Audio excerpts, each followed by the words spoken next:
Well, good morning everyone on YouTube. Hope the summer has been enjoyable for you. It's nice here in Lincolnshire at the moment, so I'm making the most of a little trip out on my Triumph Street Scrambler 900. Very much, I wouldn't say a back road scratcher. It's not really a scratcher. It's a leisurely back road Sunday afternoon fun bike to take out for a ride. And it really is an enjoyable little thing, and I'll stop in a few minutes time, and what we'll do is have a look around the bike. I'll tell you a little bit more about it. So here it is, folks. This is my 2021 Triumph Street Scrambler 900cc. I've owned it for about a year and a half now, so plenty enough time to get a good idea of what the whole bike's about and how it compares as well to a GS as my main going places bike. So let's have a look at the bike in more detail. Just the things I've done to it, which is not a lot really.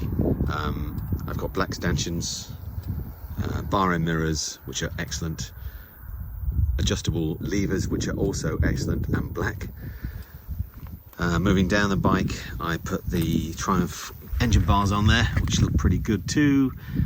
It's also got a centre stand, which you didn't come with, but I quite like that for storage in the garage.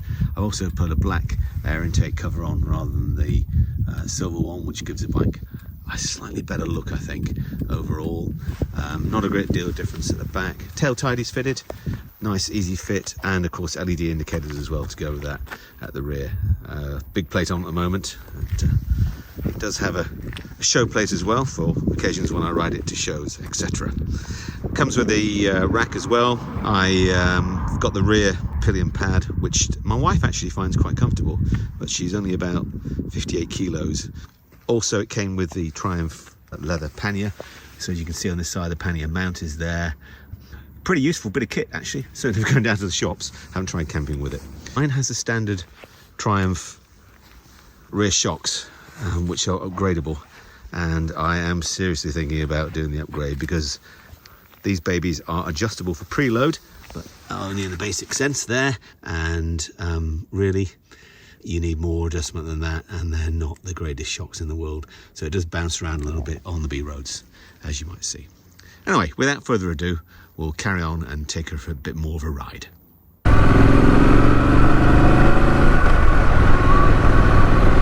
So we're going to take the bike for a ride now on the little country lanes just outside of where I live in Lincoln, and just give you an idea of what it's like to ride really. It's on the original tyres as well, which I do find track a little bit on overbanding, so I'm looking forward to changing those.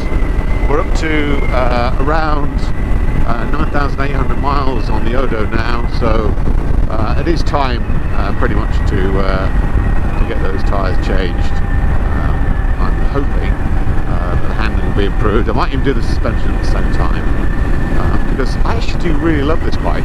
It's just very different to riding a big adventure bike or even a sports bike, to be honest. This one looks nice. It's just tame and enjoyable to ride really. Nothing wild about it. Has some modes: rain, off-road, which I'm not sure does much, to be honest with you, but you know, I haven't really taken it off-road.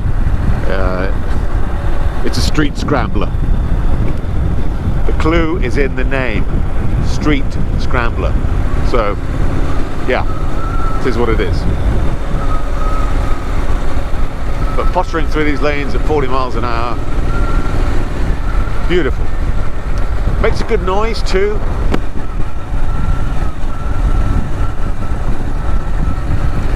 Can be improved apparently.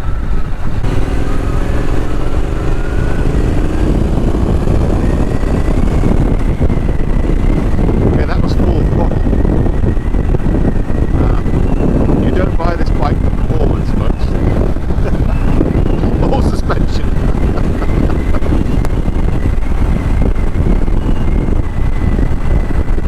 But, it's okay. It's okay. But, Don't ride it too hard, it really won't pay off. Handles very nicely though. 19-inch front wheel, so it does take a little bit of counter steering. It goes around bends pretty nicely.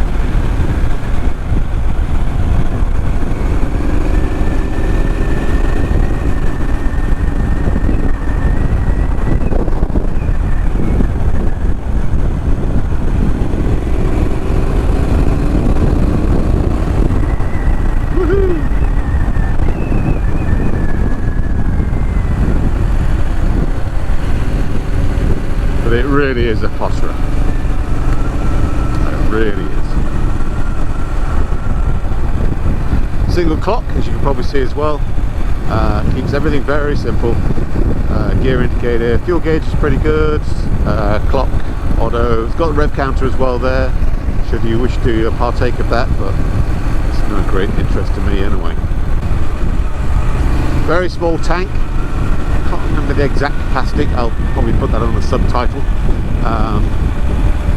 But again, it's not the sort of bike that you're going to be doing mega miles on, and if you do, well, you'll need a rest, to be fair, because the standard saddle, it looks very padded, but it's pretty firm. So I found a couple of hours in the saddle is quite enough for me. Plenty of scope for modifications on this bike as well though. Loads of companies doing upgrades and alternative parts, so it's a real nice customizable machine. You know, the GS you can customize, but it's, you know, stuff to make it look more adventurous than it really is, I think is probably the best description of it. Whereas this is just customizing it to make it look nicer. I mean, simple as that really.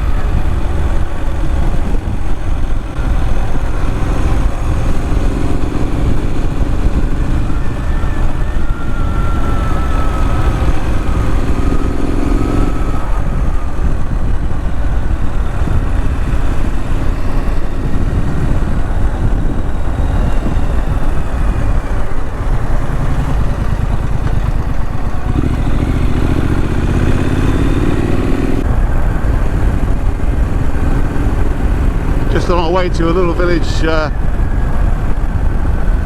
called Rugby, which is on the way to the Wolds in Lincolnshire. Quite a good little crossroads and meeting spot. Some lovely roads around here.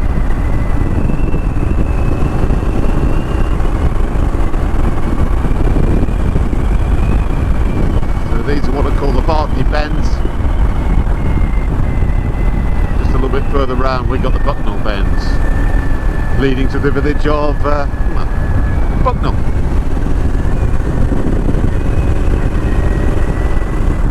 Glorious day.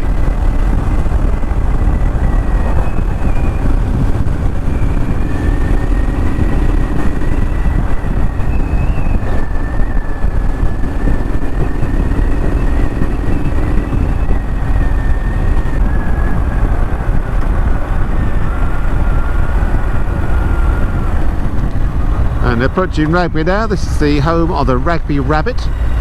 There's a maze here. I'm not sure the Rugby Rabbit's still there. A little cafe. There he is, Rugby Rabbit. Yay! Somewhere fun to bring the kids if you're in the area.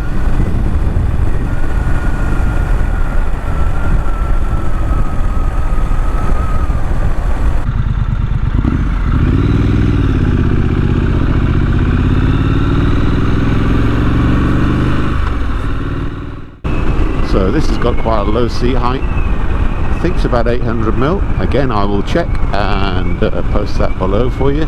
But yeah, it's a really easy bike to ride. Great beginner bike. The suspension isn't awesome, but yeah.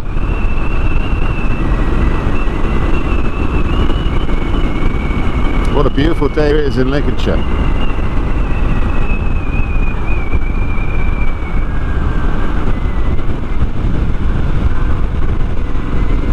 Perfect for a potter, I think is the best description. Morning, sir.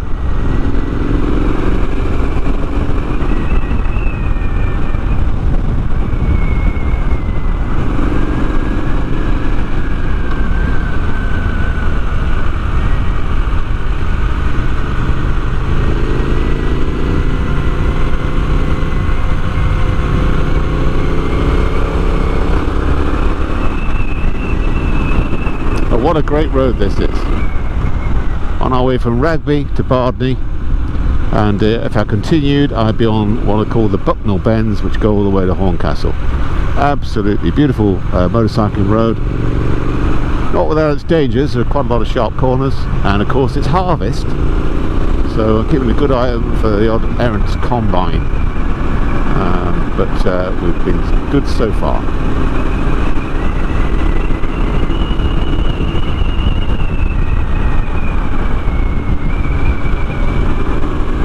Just a joy to be riding today.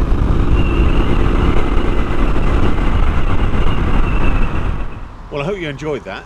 I certainly enjoyed making it, and my thoughts on the Triumph Street Scrambler 900 are basically it's a beginner friendly bike, looks lovely, sounds great, could probably do with a noisier end can. It handles well, although the suspension is budget, and if you really want to ride it on B roads hard, then you definitely need to upgrade the suspension. It's a fine, friendly little bike that I think you can have great fun with. I wouldn't take it around the world. I know some people do. Watch other reviews, take one for a test ride, see what you think. Look forward to seeing you next time, and stay enthusiastic. Don't forget to like and subscribe.